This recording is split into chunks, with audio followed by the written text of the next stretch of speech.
Luis Suarez s'était installé dans sa voiture de luxe devant le centre d'entraînement moderne du club. Vêtu de manière décontractée mais élégante, il salua les gardes de sécurité à l'entrée avec son charisme habituel. Même en tant que l'une des grandes stars du football mondial, il traitait tout le monde avec respect et considération. Alors qu'il approchait des marches du complexe sportif, Luis remarqua une femme de ménage qui arrivait toujours tôt et repartait la dernière.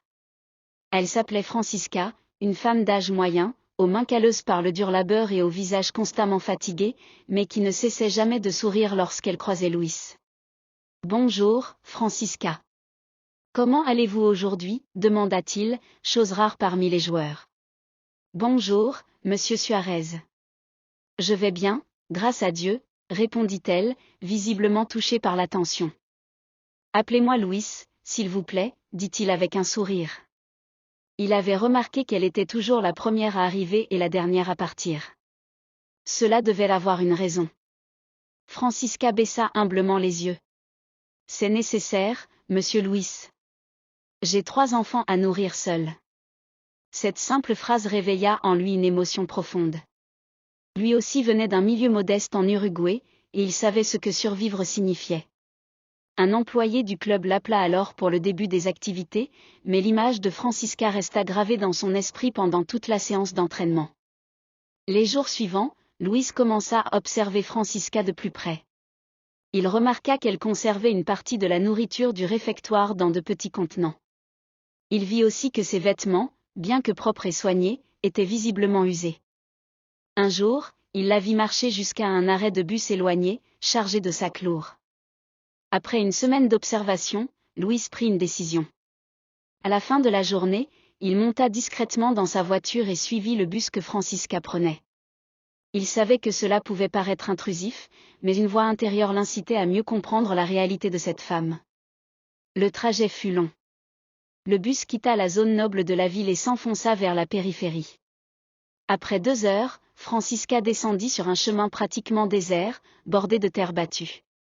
Luis se gara discrètement et la suivit à distance respectueuse.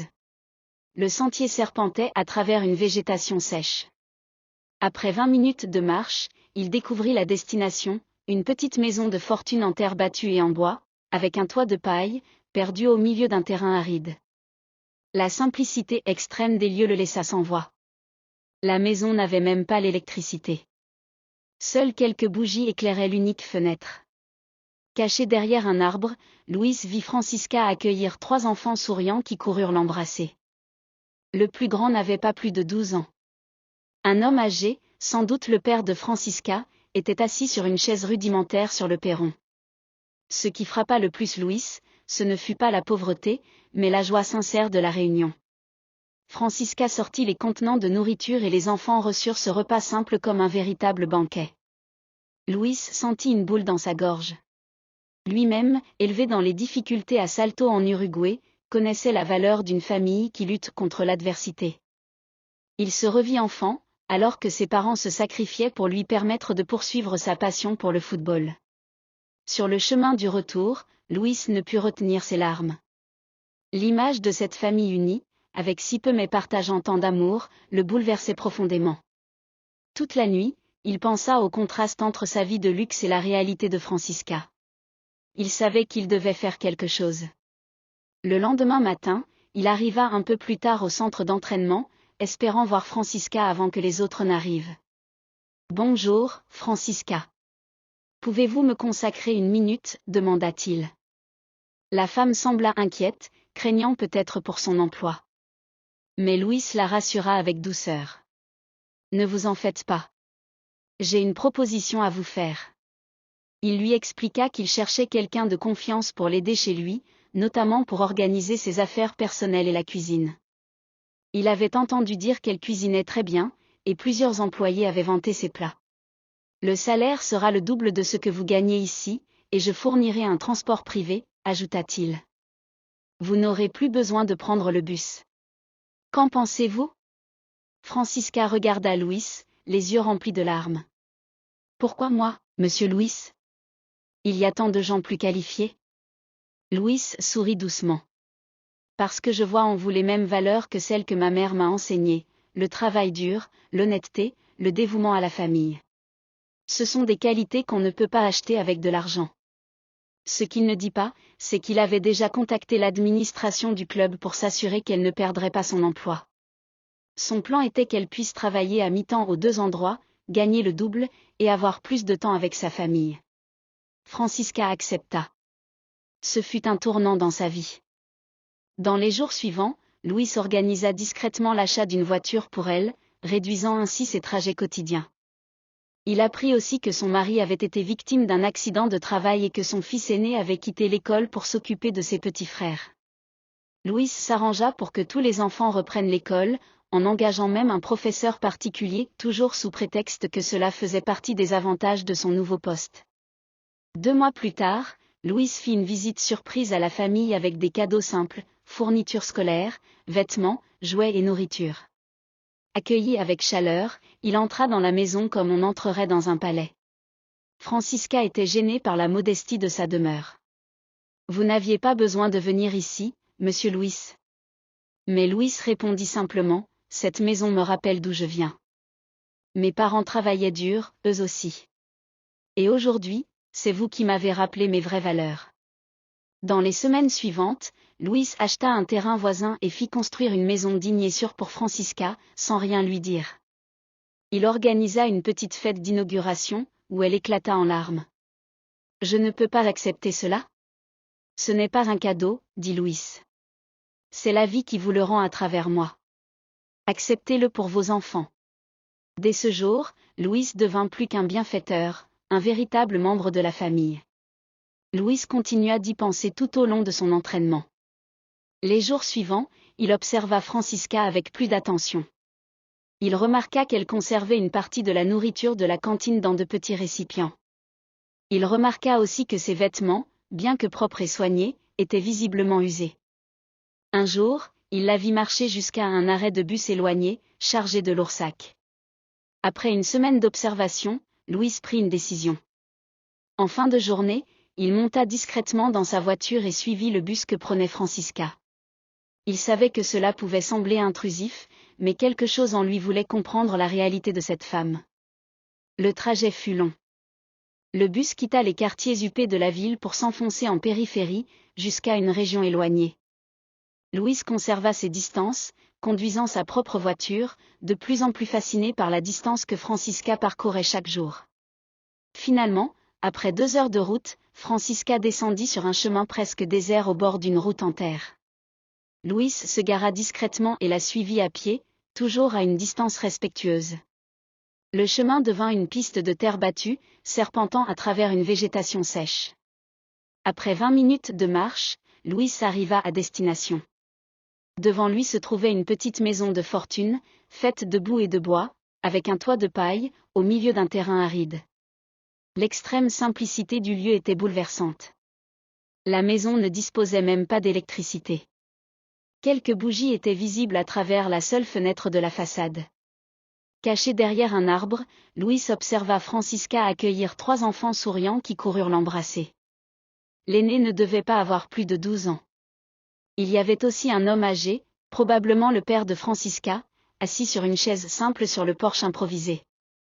Ce qui frappa le plus Luis, ce ne fut pas la pauvreté évidente, mais la joie authentique de cette réunion.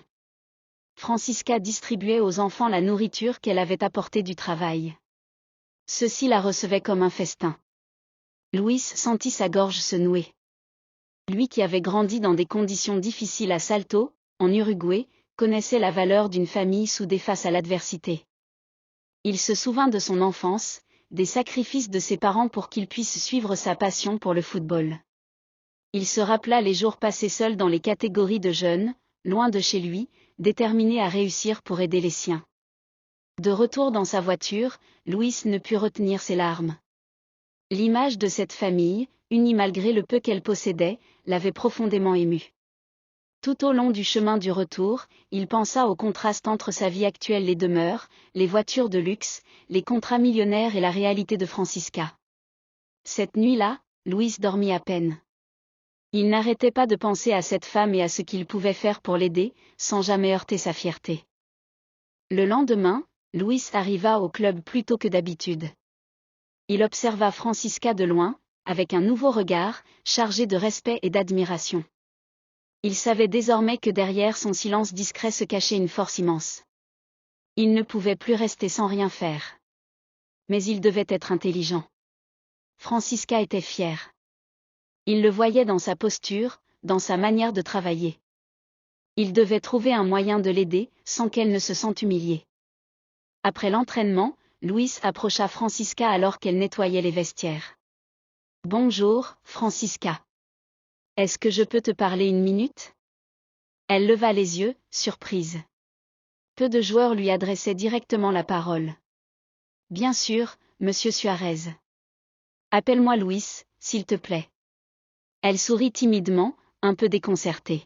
« Écoute, j'ai besoin d'un service. En fait, j'ai besoin d'aide à la maison.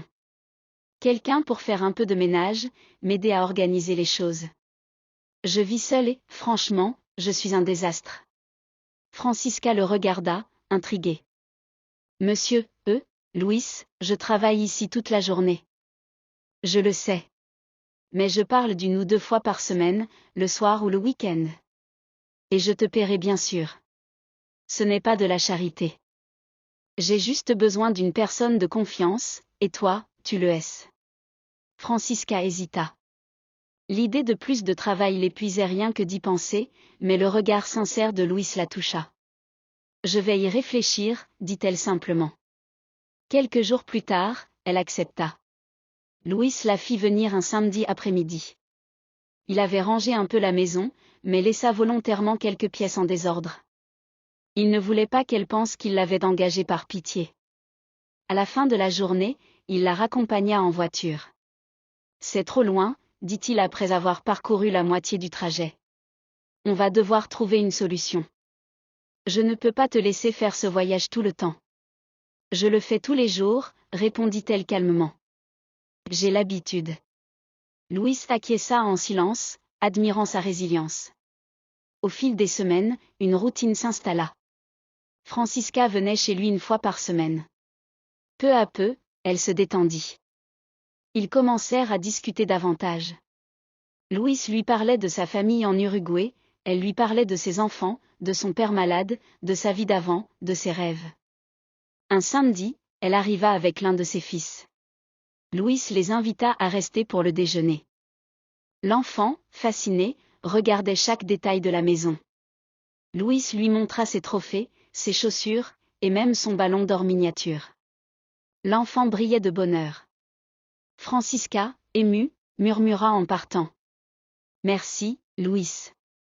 Tu n'imagines pas ce que cela représente pour lui, pour moi. » Luis sourit. Il n'avait jamais ressenti une telle satisfaction. Ce qu'il faisait n'était pas grand-chose, mais il avait l'impression, pour une fois, de rendre un peu de ce que la vie lui avait offert. Le temps passa. Francisca avait trouvé un équilibre fragile entre ses 2 emplois, sa famille, et les petits moments volés où elle pouvait simplement respirer. Luis, de son côté, continuait à jouer, à briller, mais quelque chose en lui avait changé. Il regardait le monde différemment. Moins centré sur lui-même, plus attentif aux autres, à ceux qu'on ne voit pas. Un soir, après un match important, alors que les journalistes se bousculaient pour l'interviewer, Luis déclara devant les caméras. « Ce match, je le dédie à quelqu'un de très spécial. Une femme qui se lève tous les jours avant le soleil, qui travaille dur pour nourrir ses enfants, qui affronte la vie avec dignité. Elle s'appelle Francisca. C'est la femme la plus courageuse que je connaisse. » Le lendemain, le nom de Francisca était partout. Les réseaux sociaux s'enflammèrent. On découvrait son histoire, ses sacrifices, sa force tranquille. Certains la traitaient de sainte, d'autres de guerrière. Le président du club lui proposa un poste stable, mieux payé, avec des horaires fixes. Une entreprise locale offrit une bourse à ses enfants. Et pour la première fois depuis des années, Francisca put respirer sans avoir peur du lendemain. Luis continua sa carrière, mais il savait que cette rencontre l'avait marqué à jamais. Francisca lui avait appris que l'héroïsme ne portait pas toujours de maillot. Parfois, il portait un uniforme de ménage, avec des mains abîmées et un cœur immense. Un jour, alors qu'il s'apprêtait à quitter le terrain pour toujours, Francisca vint le voir. Tu m'as changé la vie, Louis. Il lui sourit doucement. Non, Francisca. C'est toi qui m'as appris ce que c'est que vivre vraiment. Et dans ce regard échangé, il y avait tout, la reconnaissance, le respect, et cette forme de tendresse silencieuse que seuls les cœurs fatigués savent offrir. Depuis ce jour, Francisca n'était plus une simple ombre dans les couloirs du stade. Elle était devenue un symbole, un rappel vivant que derrière chaque victoire, il y a souvent le courage silencieux de ceux qu'on ne voit pas. Elle n'avait jamais rêvé de gloire, seulement de dignité. Et grâce à Louis, le monde avait enfin posé les yeux sur elle. Pas pour ce qu'elle avait, mais pour ce qu'elle était. Une femme forte. Une battante. Une lumière dans l'ombre.